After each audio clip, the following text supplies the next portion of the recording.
L'objectif de cette présentation d'aujourd'hui était de parler du cadre de régulation qui s'applique à la fois aux opérateurs gaziers et électriques et de réfléchir à un sujet plus particulièrement qui est le cadre d'incitation qu'on applique sur les investissements des opérateurs de réseau.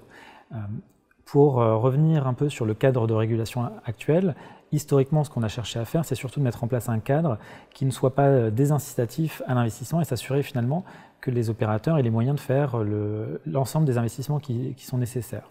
On a fait évoluer cette régulation progressivement pour les inciter à aussi maîtriser les coûts des investissements, enfin de leurs différents projets.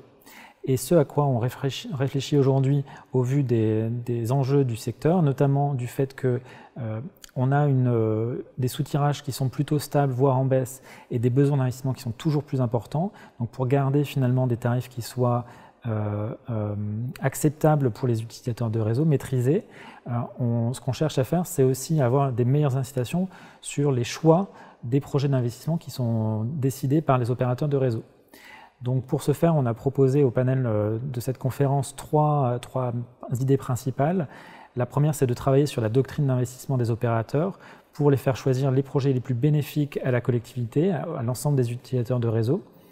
Ça passe par une systématisation des analyses coûts-bénéfices, une prise en compte de l'incertitude qui pèse aujourd'hui sur notre secteur énergétique et donc de choisir finalement les projets qui sont les plus résilients à ces incertitudes et puis aussi pouvoir comparer des solutions qui ne sont pas forcément des solutions de réseau mais qui sont aussi des solutions alternatives. Typiquement, est-ce qu'on peut avoir recours à de la flexibilité locale plutôt qu'à du kilomètre de ligne?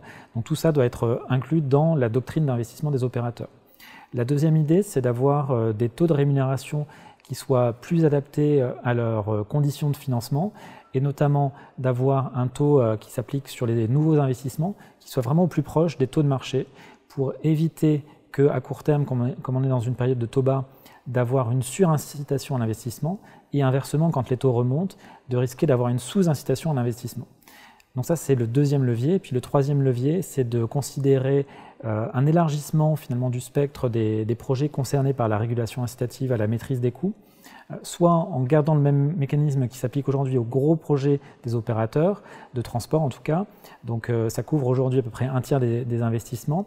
On peut essayer de réfléchir à étendre ce même dispositif à plus d'investissements. Le problème, c'est que cette régulation n'est pas applicable à tous les projets, notamment à tous les petits projets, parce qu'elle est trop complexe à mettre en œuvre. Et donc, on réfléchit aussi à une approche basée sur des coûts unitaires, donc finalement des coûts moyens, qui serviraient de référence pour les opérateurs.